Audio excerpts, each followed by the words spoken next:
یہ national audio library for the blind کی آواز ہے۔ کتاب کا نام 9 لکھی کوٹھی، مصنف علی اکبر ناطق، اور آپ کے لیے پڑھیں گی فرحہ علی۔ باب نمبر 46۔ الیکشن میں 2 ہفتے باقی تھے۔ کیمپین کے لیے جلسے اور جلوس زوروں پر تھے۔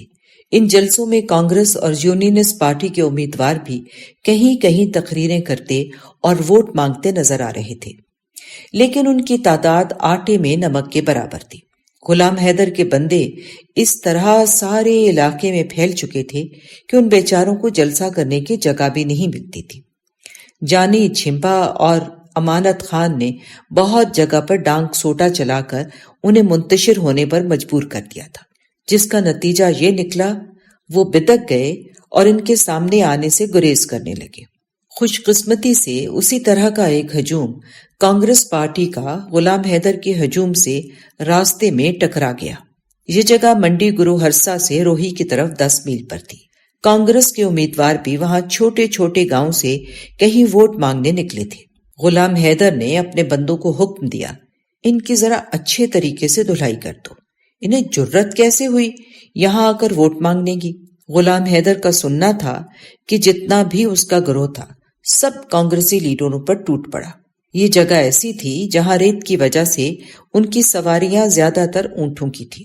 کانگریسی تعداد میں 50 یا 60 ہوں گے، ادھر پورے 300 کا مجمع، اور سب کے ہاتھوں میں گتکے اور ڈانگیں تھے۔ پل کی پل میں تڑا تڑ ڈنڈے برسنے لگے، کسی کے سر پر، کسی کی ٹانگ پر اور کسی کے بازو پر۔ منٹوں میں ہنگامہ مچ گیا اور رونا دھونا چیخ چگاڑا شروع ہونے لگا۔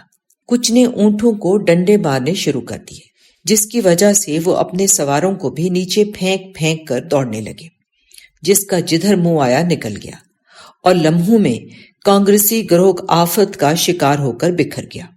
اسی ہنگامے میں کانگریسی لیڈر سرواستری جی کی جیپ بھی وہیں رہ گئی، جس کے ٹائروں سے ہوا نکال کر اس کی پیٹرول والی ٹینکی میں ریت ڈال دی۔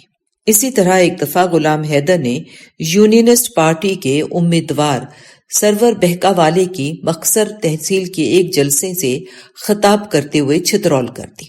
اس دوران ڈیوٹی پر موجود 3-4 پولیس والوں نے دخل اندازی کی تو ان کے چتڑوں پر بھی 2 ڈنڈے لگوا دیے۔ انہی واقعات کا نتیجہ تھا کہ وہاں مخالفین سہم گئے۔ ووٹ مانگنا تو ایک طرف، انہوں نے غلام حیدر کے اثر و رسوخ والے علاقوں میں آنا ہی چھوڑ دیا۔ دوسری طرف غلام حیدر اور ملک بہزاد دونوں اپنے 200-300 بندوں کے ساتھ گھوڑوں پر اور نواب افتخار ممدوٹ کی جیپ پر گاؤں گاؤں دوڑتے پھرتے تھے، جن کے ہاتھوں میں مسلم لیگ کے جھنڈے، ڈنڈے، برچھیاں اور بندوقیں بھی تھیں۔ بنگلہ فاضلکا، جلال آباد، سری مگسر، لکھو کے گرو ہرسا، ابوہر، ہپاں والی، حتیٰ کہ فرید کوٹ تک کے علاقے کو اس طرح روند ڈالا کہ ہر سمت مسلم لیگ کا جھنڈا لہرانے لگا۔ ایک بڑا کام تو منصوبے کے مطابق پہلے ہی امیر سبحانی کے ریکارڈ نے کر دیا تھا، جو اب چھوٹی چھوٹی ڈھاریوں پر بھی بج رہا تھا۔ لوگ غلام حیدر کی جرت اور بہادری کے اس قدر قائل ہو چکے تھے کہ وہ فیروز پور کے مسلمانوں کا بلا شرکت غیرے ہیرو بن گیا تھا۔ وہ سمجھتے تھے قہر خدا کا، انگریز بہادر کے دور میں کوئی کتے کو مار دے تو موت کی سزا پائے۔ غلام حیدر نے تو پورے 15 بندے بیچ دوپہر مارے تھے۔ اس طرح کے سور میں گھر گھر تھوڑے پیدا ہوتے ہیں۔ دوسرا غضب یہ کہ وائس رائے کی بیٹی تک سے تعلقات تھے، ورنہ اس طرح اسلحہ لے کر کھلے عام کوئی پھر سکتا ہے؟ وہی خونی بندوق اب بھی اس کے پاس ہے اور کوئی روکنے ٹوکنے والا نہیں۔ غلام حیدر کی جیپ جہاں بھی رکتی، لوگ دیکھنے کے لیے دور دور سے دوڑے چلے آتے اور منٹوں میں سینکڑوں کا مجمع لگ جاتا۔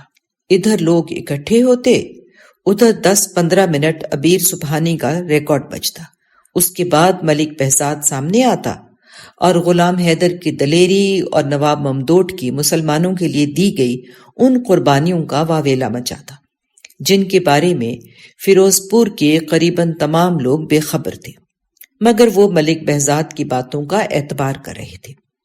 8-10 منٹ نپٹانے کے بعد ملک بہزاد ایک طرف ہو جاتا اور غلام حیدر لاچا باندھے، رائفل کندھے پر ڈالے، جیپ کے بونٹ پر کھڑا ہوتا، 2-4 نعرے مسلم لیگ، قائد اعظم اور نواب افتخار ممدوٹ کے حق میں لگواتا، پھر تقریر کرنے لگتا۔ میرے فیروز پوری مسلمان بھائیوں، جان لو میں وہ ہوں جس کی بندوق کی گولی کی آواز نزدیک اور دور والے سب جانتے ہیں، اور کافروں کے سینے اس کے سیسے کی تپش خوب محسوس کرتے ہیں۔ یاد رکھو، یہ ہندو بنیے جو تمہاری اگلی پچھلی سب نسلوں کو بیاج کے عوض رہن رکھ چکے ہیں، اور یہ گورے جن کے جوتوں کی پالش تمہارے پسینوں کے عرق سے تیار ہوتی ہے، یہ سب تمہارے اصلی دشمن ہیں۔ ان کی حکومت میں نہ تمہارا ایمان سلامت ہے، نہ تمہارے بال بچے۔ یہ سکھ، ہندو اور فرنگی کبھی تمہاری روزی روٹی کی حالت ٹھیک نہیں ہونے دیں گے۔ تم یاد رکھو، اسی صورت بچ سکتے ہو اگر ان کو اپنے سے دور کر دو گے اور ان سے نجات حاصل کر لو گے۔ نجات کا صرف ایک ہی طریقہ ہے، اپنی مسلم لیگ کو ووٹ دو، جس کا فیروز پور میں بڑا رکن اپنا نواب افتخار ہے۔ یہ اپنا بھائی بھی ہے اور اپنا وڈا بھی۔ ہم پھر بھی مسلمان ہیں۔ یہ سرور بہکا والا غدار اور انگریز کا پٹھو ہے۔ وہ چاہتا ہے انگریز ہندوستان میں رہے اور تمہاری آنے والی نسلیں بھی ان فرنگیوں کی غلامی کرتی رہیں اور بنیوں کو بیاج دیتی رہیں اور سکھڑوں کی زمینوں میں ہل چلاتی رہیں۔ اس لیے مسلم لیگ کو ووٹ پاؤ اور سب سے جان چھڑاؤ۔ معزز سامعین، جو ریکارڈنگ آپ نے ابھی سماعت فرمائی، اسے national audio library for the blind کی جانب سے پیش کیا گیا ہے۔ ہمارے یوٹیوب چینل کو لائک، سبسکرائب اور شیئر ضرور کیجیے۔ اپنی قیمتی تجاویز اور آراء کے اظہار کے لیے ہمارے کمنٹ سیکشن کا استعمال کیجیے۔ اگر آپ بھی رضاکارانہ طور پر ہمارے اس مشن کا حصہ بننا چاہیں تو ڈسکرپشن میں دیے گئے لنک کے ذریعے ہمارے واٹس ایپ گروپ کو جوائن کیجیے۔ شکریہ۔